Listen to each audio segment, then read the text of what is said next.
DFS community. Welcome into the Week 4 edition of one of the most accurate DFS shows in the industry. This is episode number 84 of the Adjusted Line Play Report, where we take a deep dive into the play in the trenches to determine game script and player outcomes. This show is presented by Zilla Fantasy Elite. I am your host, Todd Hoffman. Let's get on with it this week, guys. We're going to win big. You can find myself over on Twitter at Todzilla1337, and you can find Zilla Fantasy Elite over on Twitter at Zilla Fantasy. All right, folks. Week 4, starting to get into the last week before the bye weeks, and we're heading into some international games here, so Dublin game actually number 1 on here. Minnesota, quote unquote, going into Pittsburgh as the road team here, but both of them over in Dublin. So set your lineups appropriately. Just remember that this game does start at 8:30 Central Time in the United States. Normal kickoff or Central Time is noon, so make sure you're aware of that. If you're East Coast, you're looking at 9:30. If you're way off in the West Coast, that's going to be an early riser for you at 6:30. So plan accordingly on your lineups and get them made ahead of time if you are planning on sleeping in and not catching this one. Anyway, we're going to look at this one as an island game, so it's by itself. A lot of times we have DFS matchups that are strictly for this. First thing we're going to look at, Vegas game total 41 points. That's really low. When it's that low, I start looking at, hey, kickers and defenses might end up being in the optimal lineups for some people in those particular games, especially if that truly ends up being the score, 20 points apiece, when that happens. So Vegas line has Minnesota as 2.5 point favorites. That gives Minnesota a 21.75 team implied total. Pittsburgh at 19.25 for their team implied total. Getting into the quote-unquote away team, Minnesota 20th in offensive pass protection, Pittsburgh number 12 in the defensive pass rush. Slight favor here for Pittsburgh. I'd expect Minnesota to need to get the ball out a little bit quicker than they would probably like in a matchup like this.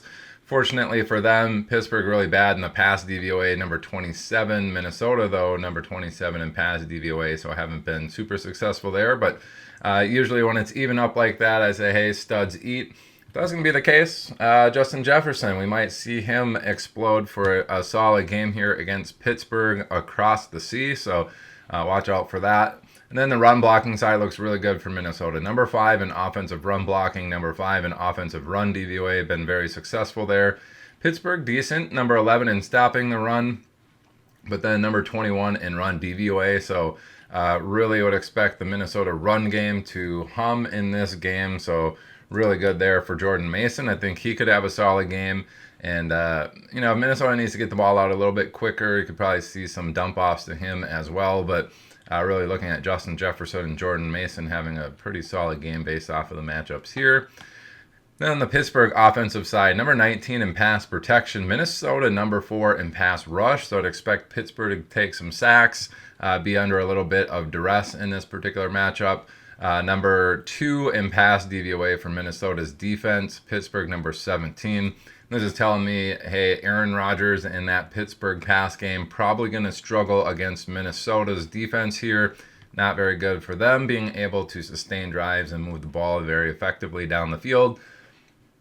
Where it gets a little bit interesting, run game. Pittsburgh's been pretty poor in that category, number 26 in run blocking. Fortunately for them, Minnesota number 29, they have not been very good about getting behind the line of scrimmage and getting those running backs. People have been gaining positive yards on them. So indicative that Pittsburgh may be able to do that in this particular matchup. But then the run DVOA, Minnesota middle of the pack at 15. Pittsburgh's been bad. They're in the red at 27. This to me signals, hey, Pittsburgh doesn't look like they're going to be able to move the ball very effectively. Minnesota does look like they will be able to move the ball pretty well, especially in the run game.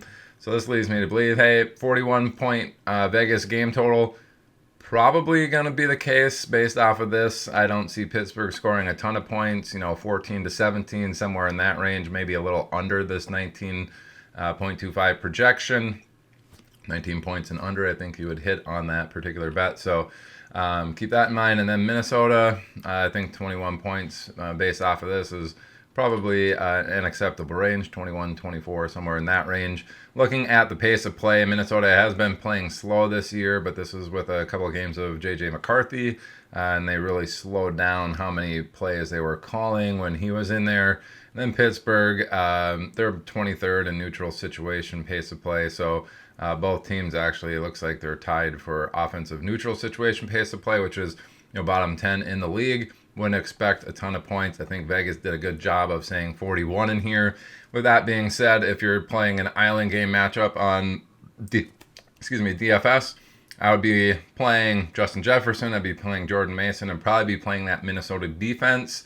And then if you think the pass game is going to struggle a little bit and not be able to necessarily punch in any scores, getting that Minnesota kicker as well could be very unique. And then grabbing somebody from the Pittsburgh side, if they're trying to get the ball out quick and the run game looks a little bit better, maybe you can get Jaylen Warren in there from Pittsburgh to take a bunch of those opportunities in that offense. So overall gross game, but that's why I say, hey, when the Vegas game totals are down at 41, usually the defense and kickers start getting involved in the optimal lineup, so keep that in mind.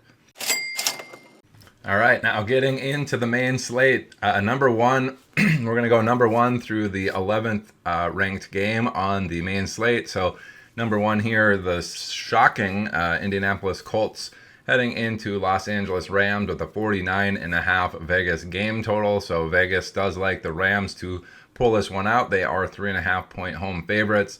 That does give the Rams a 26.5 team implied total. Indianapolis even has the underdogs 23 for their team implied total.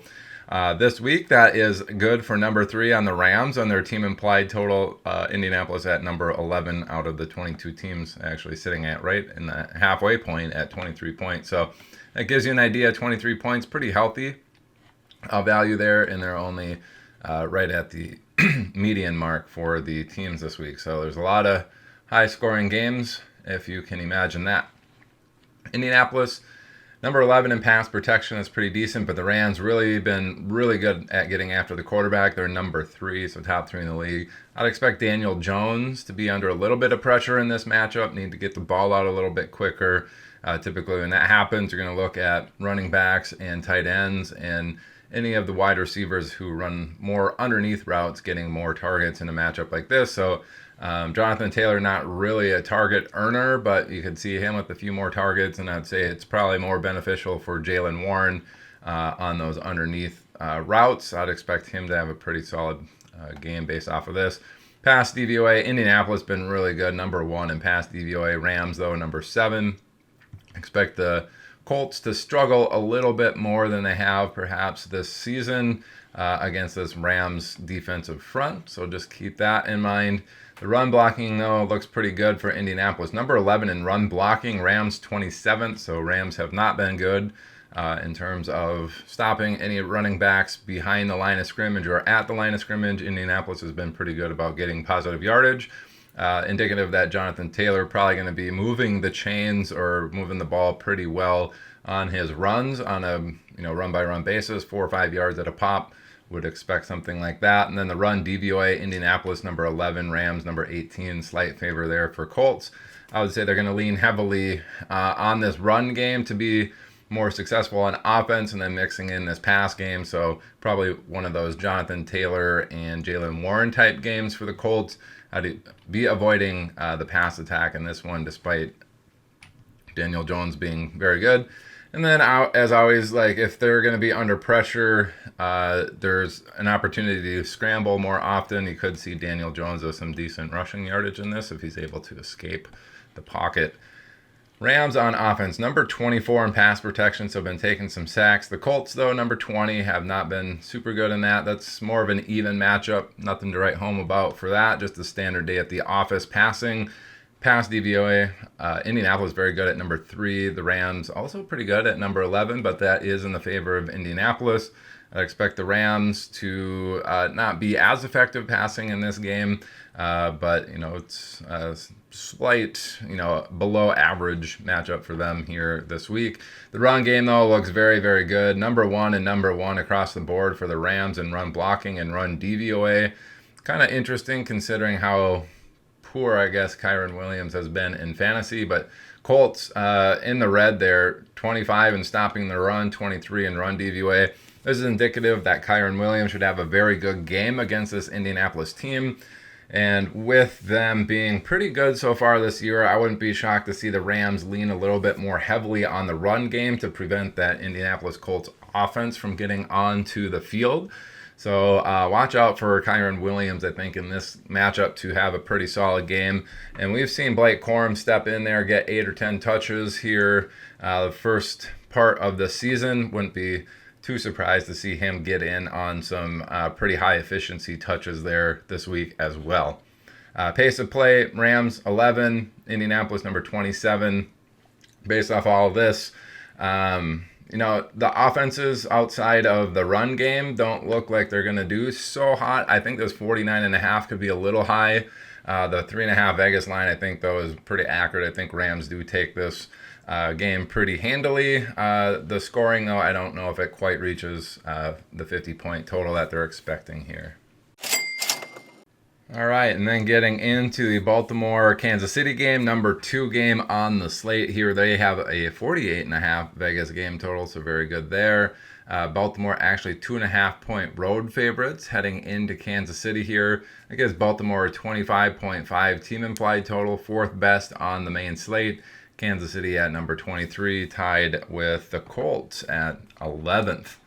Baltimore, number 3 in offensive pass protection, not taking a lot of sacks, but Kansas City has been very good in that department, top 10 at number 10. Again, slight favor here of Baltimore, but I'd expect them to feel a little bit more pressure than they're used to in a matchup like this.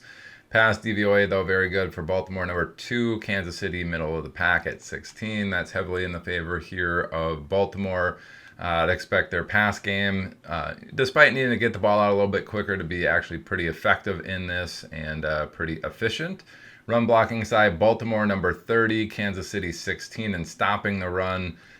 This is indicative that we might see Henry stop behind the line of scrimmage a little bit more often than you're used to. Baltimore has actually been pretty bad in that regard, number 30. So run DVOA, though, Baltimore 21, Kansas City 22. That's more of an even matchup. In those scenarios, we say studs eat.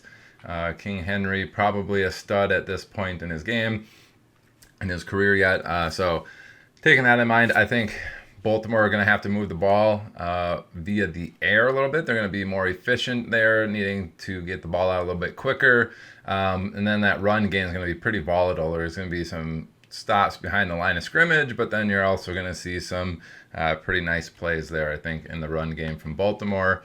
On the Kansas City side, number 2 in offensive pass protection, so not taking very many sacks. Baltimore not generating very many sacks at number 30.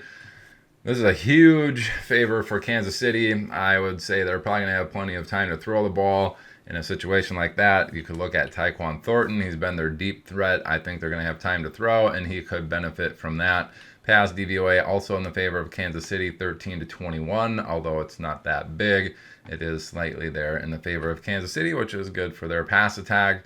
If they got time to throw, you might see it kind of blossom in a matchup here against Baltimore.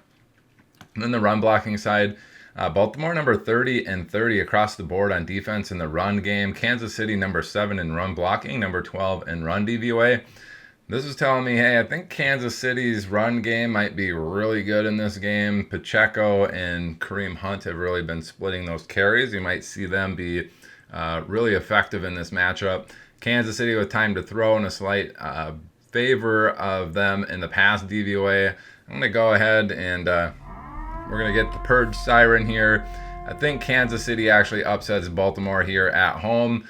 Baltimore actually favored on the road according to Vegas, but based off of this, I think Kansas City's offense is actually going to move the ball pretty well. We're going to see Baltimore okay. Run game is going to be more volatile, where their pass game may be a little bit more effective, but they need to get the ball out quick. All to say, I think Kansas City, ultimately, their offense is going to perform a little bit better than Baltimore's in this matchup, and we're going to see Kansas City take this matchup. In terms of pace of play, Baltimore 21st in neutral situation, Kansas City number 12 in neutral situation. So wouldn't expect anything crazy there. Vegas game total of 48.5. Probably accurate, with Kansas City actually making up the bulk of that, or the majority of the points here, because I think they're going to win. All right, number 3 game on the slate comes in at a 48 Vegas game total. We have New Orleans heading into Buffalo in one of the biggest mismatches of the week. Buffalo 15.5 point home favorites with that 48 Vegas game total. Does give them the number 1 team implied total on the slate at 31.75. So almost a whopping 32 points here for them. That does unfortunately mean for New Orleans that they're at 16.25, 21st. They aren't last on the main slate, but that's pretty bad. Their offensive pass protection, though, number 10 for the Saints, number 18 for Buffalo pass rush. Slight favor there of New Orleans. Would expect them to be more of a standard day at the office, but perhaps not taking as many sacks, because Buffalo doesn't seem like they are able to generate them this season at the moment. And then number 19 in pass DVOA, so a little bit below average there for New Orleans. Buffalo at 13, a little bit above average in that pass DVOA. All to say, hey, maybe with some time to throw, New Orleans may find a little bit more success than the dink and dunk stuff that they've been doing so far in the season. Last week I placed a bet on the over 57.5 yards for Chris Olave in that matchup.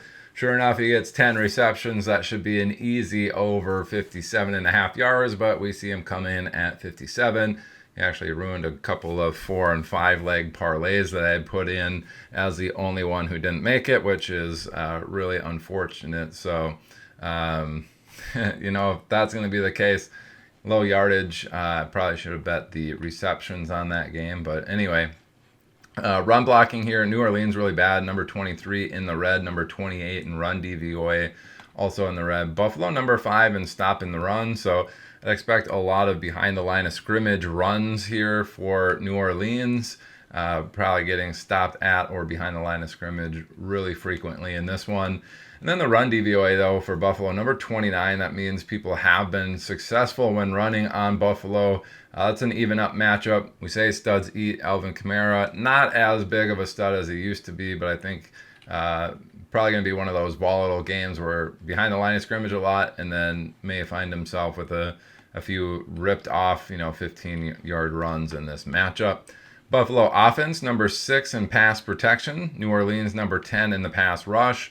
Slight favor there for Buffalo, but I'd say Buffalo maybe experiences a little bit more pressure than they may otherwise be used to in this. But the pass DVOA, Buffalo number 3, Saints number 28.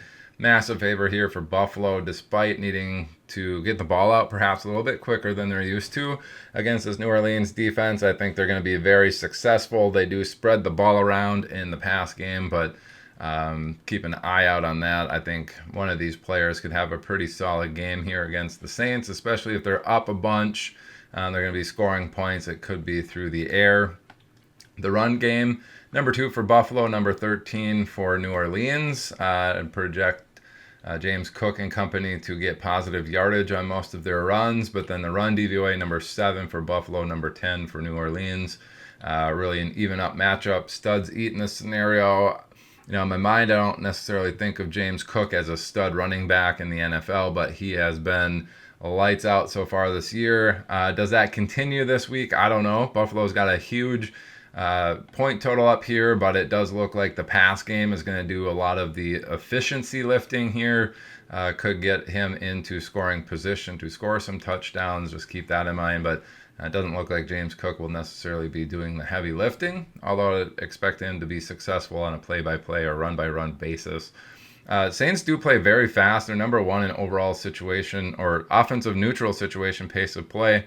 Anytime it's within 7 points, they're the fastest in the league. And then Buffalo actually plays really slow. Number 25 in offensive situation neutral pace of play. When they're trailing, they're also very slow. When they're leading, they're also very slow. So keep that in mind. They're not pushing the pace here. New Orleans does, which could lead to this Vegas game total actually being pretty solid because despite the run game being pretty volatile, the overall metrics here for the Saints do look promising for them to beat that 16.25 point total there, especially if Buffalo's putting up a massive amount of points. We could see some success there for that Saints offense. All right, number 4 game on the slate here is a late game or the afternoon game on Sunday, which is Chicago heading into Las Vegas. It's a 47.5 Vegas game total, very healthy here for the 4th highest one on the slate. We have Vegas actually has 1.5 point home favorites, giving them a 24.5 team implied total, 7th best on the slate. And then Chicago at 23 as the underdog is the 11th best, tied with a couple of other teams that we saw. So a lot of people here at 23 as underdogs. Chicago number 4 in offensive pass protection, so not actually taking a bunch of sacks. Vegas number 12 in the pass rush, indicative that they're top 12 in the pass rush. Maybe they get after Chicago a little bit, but this really is in the favor of Chicago. Wouldn't expect them to take a ton of sacks there. And pass DVOA has been very successful. Chicago number 9, Vegas number 26, indicative that Chicago should be very successful passing the ball in this matchup. Good for Caleb Williams, good for Rome Odunze, probably good for anybody else in that pass attack. So keep that in mind as you're setting lineups this week. Overall run blocking for Chicago, number 22 on offense, Vegas 12. I'd expect them to be able to produce some behind the line of scrimmage or at the line of scrimmage rush attempts on a frequent basis in this. And then run DVOA, Chicago 29, Vegas 17. Would expect Chicago not to be very effective in the run game in this. So bad news for DeAndre Swift managers. Maybe pull him on this particular matchup. If you got some better options, lean heavily on that Chicago pass attack. So with that being said, DFS, they could be very interesting here. Caleb Williams and company in that pass game. If they can't run the ball, they're going to need to pass it, and could be putting up some points there. Also could be a hot mess. Don't have a ton of confidence there in Caleb Williams yet. So on the Raiders side, number 9 in offensive pass protection, Chicago 24 in pass rush. I'd expect Geno Smith to have plenty of time to throw the ball. Unfortunately for them, they have not been very good in the pass department. They're at number 25 for pass DVOA. Fortunately for them, Chicago just shy of the bottom 10 here at number 22. So Vegas may find a little bit more success than they're used to in the pass game, especially if they've got time to throw. Could be an interesting one for Trey Tucker, Deonta Thornton as a little bit more deep threats in this matchup. So keep that in mind. Run game has been very poor for Vegas. If anybody has drafted Genty, they already are aware of this. But yeah, they're 31 across the board in the run blocking metrics. Fortunately for them, Chicago 22 and 26 in the run DVOA. So Vegas might find themselves with a little bit more success this week than they have found in the previous week so far this season.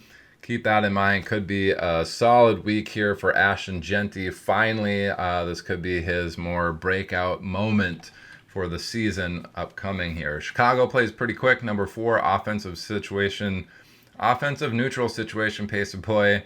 Vegas towards the slower end at 21st in that regard, so nothing to really take home there. But it does look like, hey, Chicago pass game should be effective. Vegas overall offense may be more effective than they have been so far this year, so maybe some more scoring opportunities for them in this matchup. Good for Genty. I can't imagine a ton of people playing Genty in DFS, so he might be low rostered. Could be an interesting DFS play for you this week. All right, 5th game total on the main slate. Still at 46.5, which is a pretty decent Vegas game total, especially for the 5th ranked one.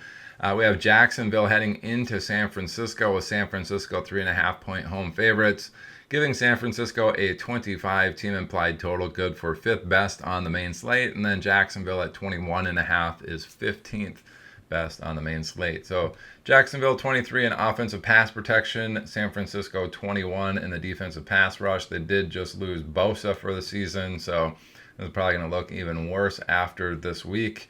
All to say, hey, it's a pretty even matchup. I'd expect Jacksonville to have some time to throw the ball in this particular matchup, which is good for the pass game.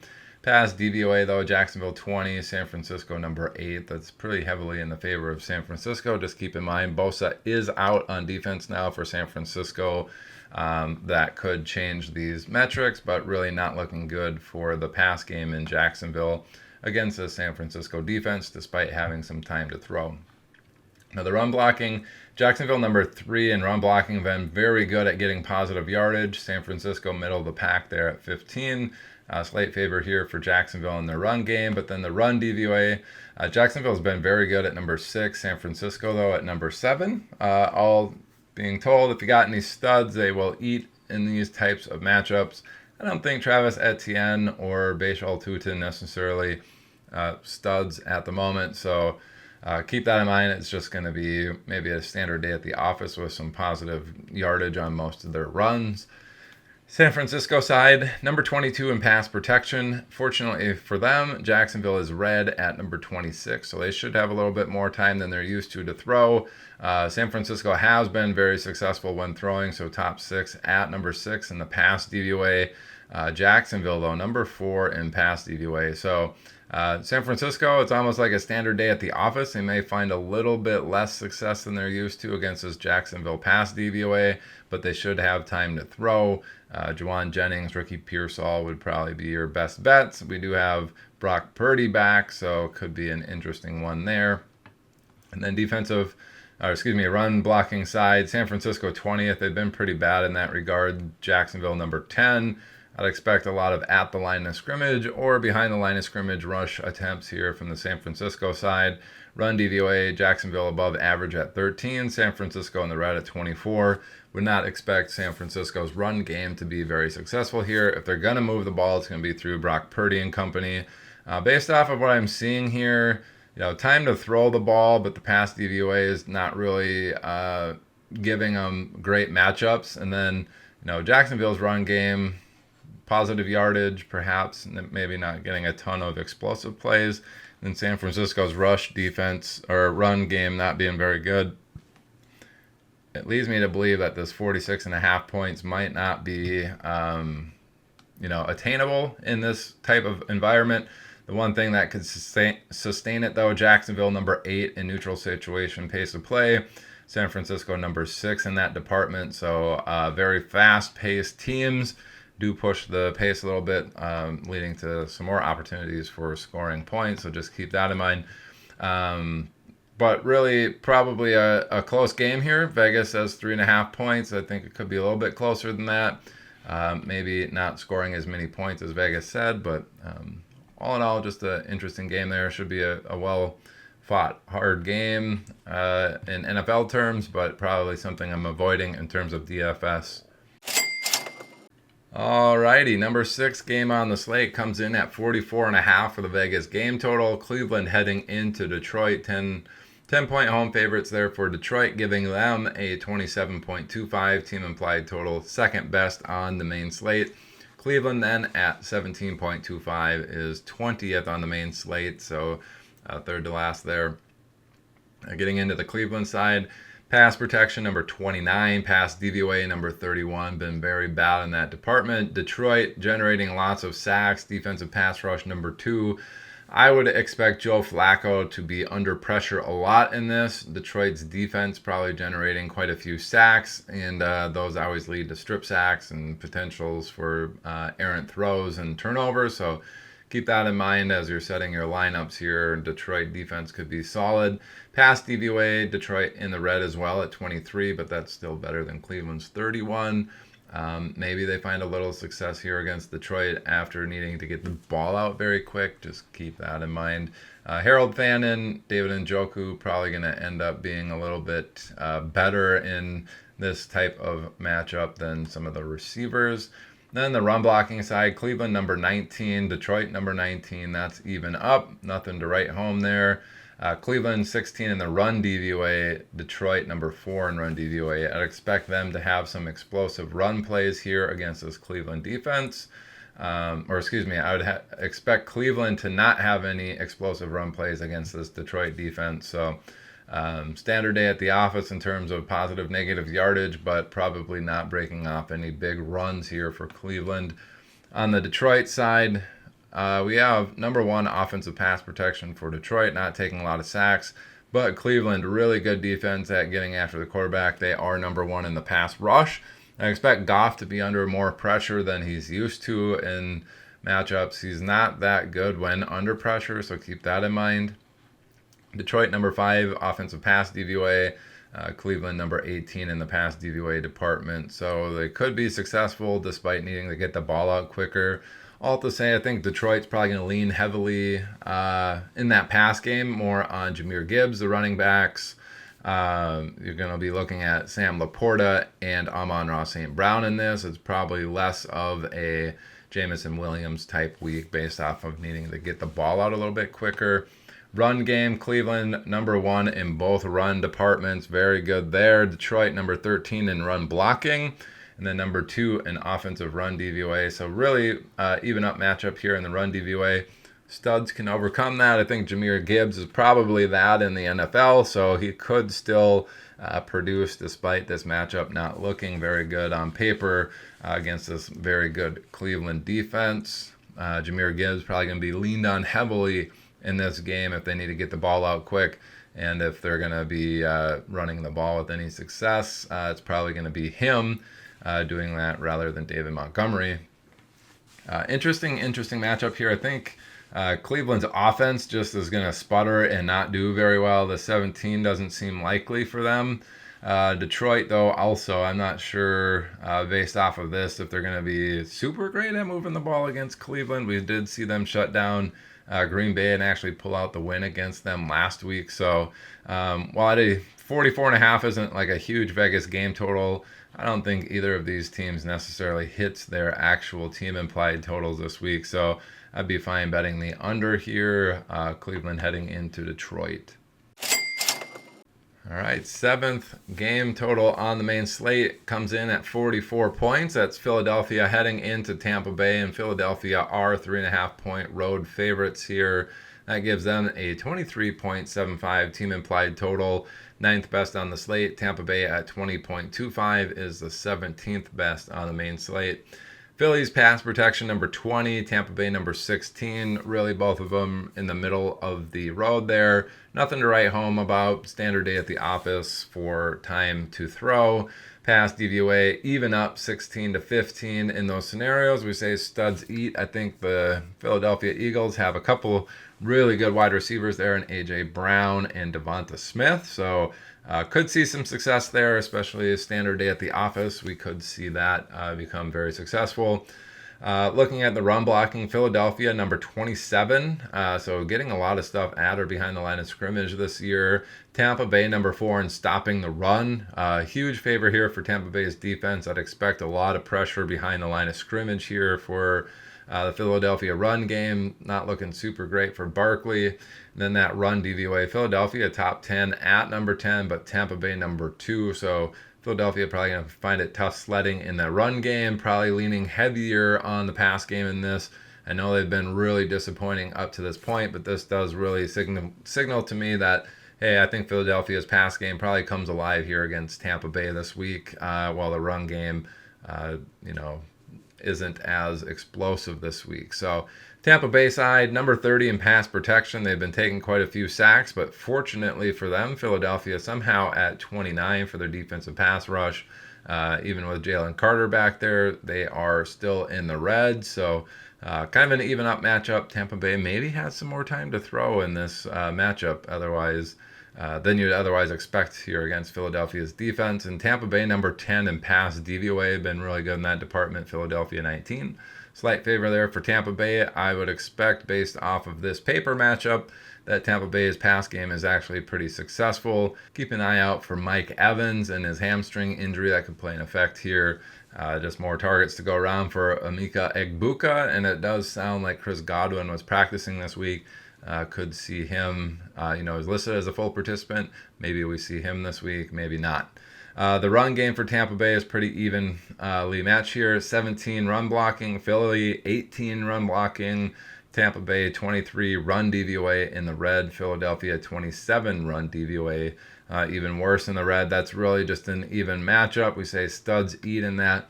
Not really willing to say Bucky Irving is a stud in the NFL, but in this, it's not really a bad or a good matchup. He should be okay there. And Tampa Bay able to move the ball passing. So interesting combination here. Philadelphia heading into Tampa Bay. They did pull out the victory against the Rams last week, which I suggested was an upset. Based on this, I think this one's going to come down to the wire too. We do have Tampa Bay looking like they should be able to move the ball somewhat well on offense. Well, Philadelphia struggles a little bit on the run game, but the pass game is what they lean on here. Could be an interesting one. Philly does play slow, 30th in neutral situation pace of play. Tampa Bay very fast at number 4. Could lead to Tampa Bay having some success here in offense. Would not be shocked to see Tampa Bay pull this out, but I'm not necessarily going to hit the upset alert for this game. All right, 8th ranked game on the slate, actually tied for 8th with the Chargers and Giants, is Washington heading into Atlanta here at a 43.5 Vegas game total. Atlanta 3-point home favorites, or excuse me, 2.5-point home favorites now that we have Jaden Daniels ruled out. That flipped from being 1.5-point road favorites for Washington to 2.5-point home favorites for Atlanta after that. So Vegas not a big fan of Marcus Mariota compared to Jaden Daniels, so keep that in your back pocket. Anyway, team implied totals: Atlanta 23, one of several teams, maybe 4 or so, tied for the 11th best on the main slate at 23. Washington at 20.5 for their team implied total is 16th best on the main slate. Pass protection for Washington has actually been pretty poor. 25, been taking a lot of sacks. Atlanta actually very good at generating sacks, so number 6. I expect them to be able to get after Marcus Mariota here, generate a lot of pressure, need to get the ball out quicker for Washington, could lead to some more scrambles for Mariota. Just keep that in mind. We do have, unfortunately, Terry McLaurin ruled out in this, so no threat there. I think Washington's going to keep a lot of stuff underneath. Jesse Bates also out as tight end, so we could see maybe a game here where the tight ends are more heavily involved, so we could see Zach Ertz and actually Ben Sinnott get a little more involved here along with Deebo Samuel. I'd expect those guys to be the biggest benefactors of this, needing to get the ball out quick. Same with Jeremy McNichols. Pass DVOA, Washington 14, Atlanta number 6, in the favor there of Atlanta. So needing to get the ball out quick. Washington probably dinking and dunking in this matchup based off of their personnel and needing to get the ball out quick in the pass protection category. Run blocking, though, Washington number 10, Atlanta 17.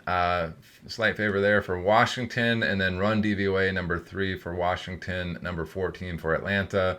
Again, favor there for Washington's run offense. I'd expect them to lean a little bit heavier in this matchup against Atlanta on the run to keep their offense perhaps off the field. But probably stalling out quite often with this pass game being under attack. All that being said, hey, if they're having some success running the ball, but that pass game can't necessarily keep up, will they get into scoring position? Perhaps, but it's probably going to lead to quite a few field goals here from the Washington kicker. So watch out for Washington's kicker to have a solid game in this particular matchup. To be honest, I don't know who they are this year, but watch out for that.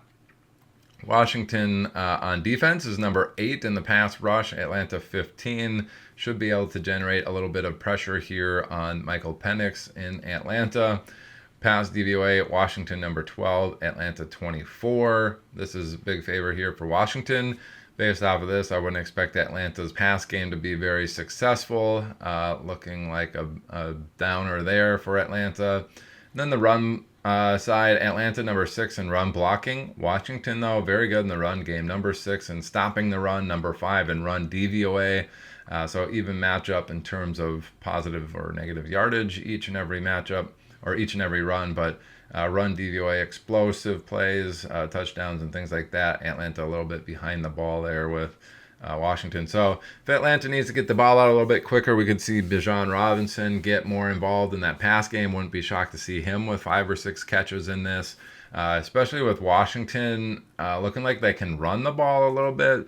That offense maybe moves the ball somewhat, puts up some points. Atlanta maybe needing to pass a little bit to make sure that they're putting up points. We could see Bijan Robinson with 5 or 6 catches.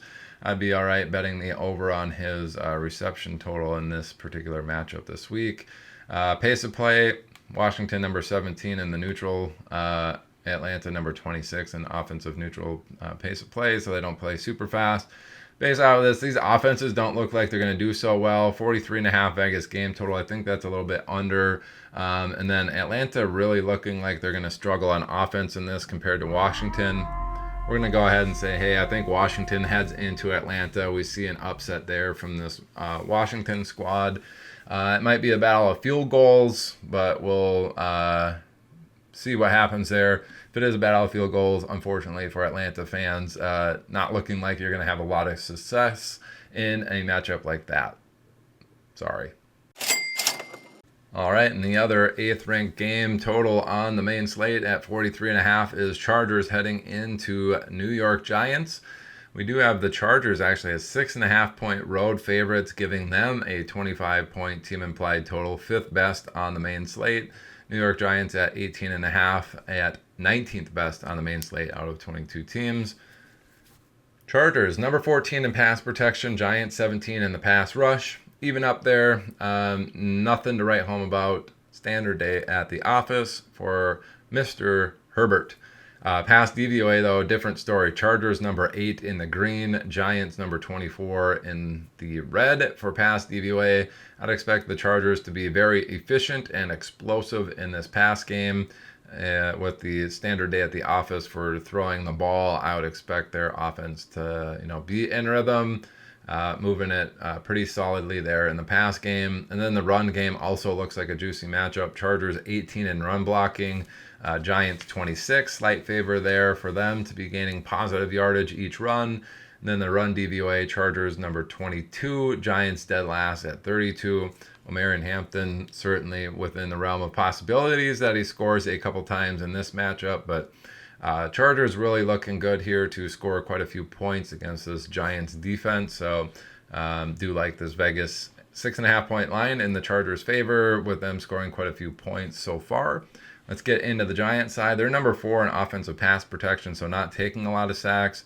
Chargers also not generating a lot of sacks. So maybe the Giants have a little bit of extra time to throw the ball this week. Just keep that in mind.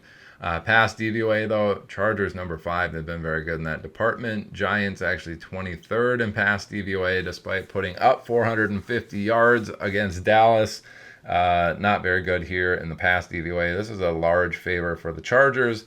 All to say, hey, I wouldn't expect the Giants pass game to be very effective, despite having some time to throw the ball. And then the run blocking side, Giants 25th, Chargers 14th in stopping the run. Pretty big favor here for the Chargers. I'd expect a lot of at or behind the line of scrimmage rush attempts here from the Giants in this matchup. Despite having Cam Scadaboo, I think he could find it tough sledding. The run DVOA is a little bit more evenly matched. 16 on defense, 15 for the Giants on offense. Studs eat in those scenarios. I don't know if Cam Scadaboo at this point in his career is a stud, but just keep that in mind. That looks like the better of the two opportunities. Time to throw for the Giants, but not very successful in that. And then a lot of behind or at the line of scrimmage rush attempts here with a standard day at the office for the DVOA. I would expect Scadaboo to not be super efficient in this matchup, a little bit more volatile in nature. Really, all to say, I think Chargers do run away with this game against the Giants. I think Vegas did a good job in putting them as 6.5 point favorites. Chargers do play actually very quick at number 9 in neutral situation. Giants a little bit below average at 18 in that department. Alrighty, second to the last game here on the main slate. We have Carolina heading into New England. 43 point Vegas game total. New England actually 5.5 point home favorites here, giving them a 24.25 team implied total. 8th best team implied total on the main slate. Carolina at 18.75 is 18th best out of the 22 teams. Carolina pass protection number 32, taking a lot of sacks. Patriots number 7 pass rush. Red versus green here. I'd expect New England to be able to generate a lot of pressure, get a lot of sacks here on Bryce Young. Fortunately for Carolina, the pass DVOA for the New England Patriots is 29, matching their 29 pass DVOA. So probably needing to get the ball out quick in Carolina, leading to a few more dump-offs or some underneath throws necessary, but they should be effective when they do that. The run blocking side, Carolina number 14, New England number 2 in stopping the run. I'd expect a lot of adder behind the line of scrimmage here for Mr. Chuba Hubbard. Not very good for him. Run DVOA even worse, 25th versus number 12. So yikes here for Carolina's offense. It does look really bad for them. Not very much time to throw. Maybe a little bit of success when they do throw it, but dink and dunk, and then that run game does look really poor for them. Probably a lot of avoids for that Carolina crew. New England, number 16 in pass protection. Carolina dead last in the defensive pass rush, so not generating any sacks there. Should have plenty of time to throw the ball here in New England, especially compared to what they're used to, being more of a middle of the pack team. And then Carolina number 11 in pass defense, pass DVOA, which was pretty good. New England number 12, so that's more of an even matchup.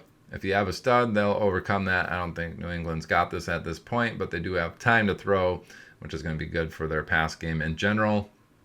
And then run blocking, New England number 8, Carolina at number 28, and stopping the run. Huge favor here for New England, and expect a lot of positive yardage on their rush attempts this week, gaining positive yardage on each and every run. The run DVOA, though, a little bit closer. Carolina 19 at New England 26. People have been able to run on Carolina just in general, so keep that in mind.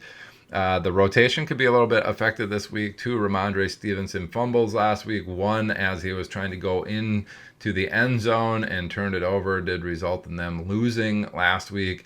The very next drive after his second fumble, we had Antonio Gibson in on that drive. He also fumbled, and then we saw some TreVeyon Henderson after that, which, all being told, I saw that TreVeyon Henderson was like the number 1 running back in the rotations for drills this week at practice, so he could be the number 1 guy here.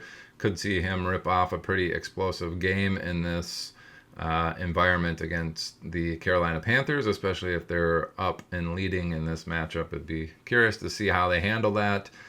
Pace is really slow for Carolina, 28, New England 19 in the neutral situation, so nothing to write home about there. Vegas game total, I probably imagine is going to be a little bit lower than that, but could see New England actually over their actual team implied total. Carolina, I don't think gets to 19 points. I think they're going to be under the 18.75. And then the nasty game on the main slate, Tennessee Yuck and Houston Yuck playing each other. So that's a 39.5 point Vegas game total, even in the dome, which is crazy. So usually you see these games reserved for the outside slot fest. It's expected to rain and 2 not very good offenses.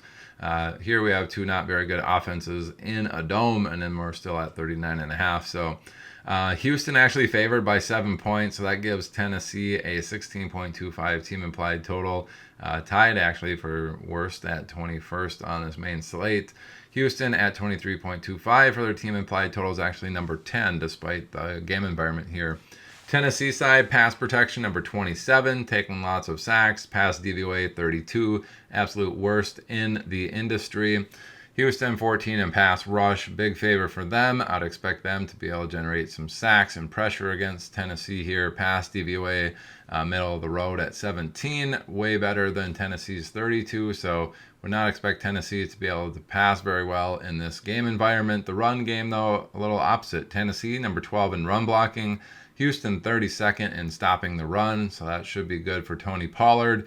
Run DVOA for Tennessee, a little bit below average at 19, but Houston in the red at 28 for run DVOA. I'd expect this game to be heavily Tony Pollard, maybe see him get involved in the pass game a little bit more than we have, just from them needing to get the ball out. But I think they lean heavily on Tony Pollard. Wouldn't be shocked to see him get 20 carries in this for over 100 yards. I know he's not been very efficient up until this point, but this does look like a good success spot for him against this Houston defense, provided he gets rush attempts in this. Houston pass protection number 7. They've been good about not taking sacks. Tennessee does not have a very good pass rush, so they're at number 30. I'd expect them to have plenty of time to throw, which is really good for Nico Collins. Pass DVOA for Houston, not good at 28. Tennessee, though, number 25 in the pass DVOA. Pretty even matchup here. Studs eat. Nico Collins is that. With time to throw, I think Nico Collins could see himself with a monster game this week. I would not be shocked to see him get over 150 yards in the air on this particular Sunday. Run blocking also very good for Houston. Number 15, Tennessee 31st in stopping the run. Houston number 17 in run DVOA. Tennessee number 31 in the run DVOA. So Houston looking like they're going to be very good on offense. I'd expect them to move the ball very effectively against this Tennessee team. Tennessee team going to have to rely heavily on Tony Pollard to do anything against Houston. All to say, I think this Vegas line of 7-point home favorite for Houston is very accurate. Winning by a touchdown seems likely, if not inevitable. I think they cover that 7-point Vegas line this week. All right, now we got 3 island game matchups, 1 Sunday night football game, and then we got 2 more on Monday night. So Sunday night football game should be very interesting. Green Bay at Dallas. We do have a 47.5 Vegas game total. So if you're playing an island game, 47.5, pretty decent value there. One where I'm usually grabbing all offensive players and avoiding the kickers and defense in a matchup like this. Green Bay 27. They're 6.5-point road favorites actually heading into Dallas. So they're a 27 team implied total. Dallas only at 20.5 there. Green Bay, number 31 in offensive pass protection. They've been taking a lot of sacks. Dallas, number 28 in the defensive pass rush. Not generating a lot of pressure. They could probably use somebody like Micah Parsons on their team to bolster that. Unfortunately, he's going to play for Green Bay here. Over under on the amount of camera shots of Micah Parsons in this game being, about 50. I would say it's going to be over that. In this matchup, especially if he's going to be generating sacks during the game. But Dallas here should struggle to put pressure on Green Bay, and I think Green Bay has more time than they're used to throw, which is going to be good for them because they're very explosive. They're number 7 in pass DVOA. Dallas is 32nd, absolutely getting torched. Got torched last week by Caleb Williams, got torched the week before that by Russell Wilson. Those two have otherwise not looked that good this year. Can't remember who they played week 1, but they probably also blasted them out of the water. So keep that in mind. Should be a very good game here for the Green Bay pass game. Jordan Love should have a solid week this week, throwing to his bevy of options. Run blocking for Green Bay, 21st. Dallas has been pretty good in that regard. Number 7, I expect Josh Jacobs to be hit at or behind the line of scrimmage frequently in this. Then the run DVOA, 20 and 20 for both teams. Nothing to write home there. Studs eat in those scenarios. I don't think Josh Jacobs has ever necessarily been a stud. He's just been a volume-based, fantasy producer for pretty much his entire career. On the Dallas side, number 18 in pass protection. Green Bay, number 14 in the pass rush. Pretty standard day at the office there for Dallas. Nothing to write home about. Pass DVOA, though, Dallas a little bit below average at 18. Green Bay, number 1 in pass DVOA. Not good for Dallas now with CeeDee Lamb out and relying on George Pickens and Ferguson probably in the pass game. Does Tolbert step up? Does Turpin step up? In a game like this, not looking likely. So you can probably bench those guys in a matchup like this. It doesn't look super great for them. Pickens would be the one person that'd be okay starting for Dallas in the pass game. And then in the run game, we have really green across the board here. Dallas number 4 and 4 in the run blocking and run DVOA. Green Bay number 3 and number 6. Pretty even up. Studs eat in this scenario. It certainly looks like Javonte Williams has been pretty good this year.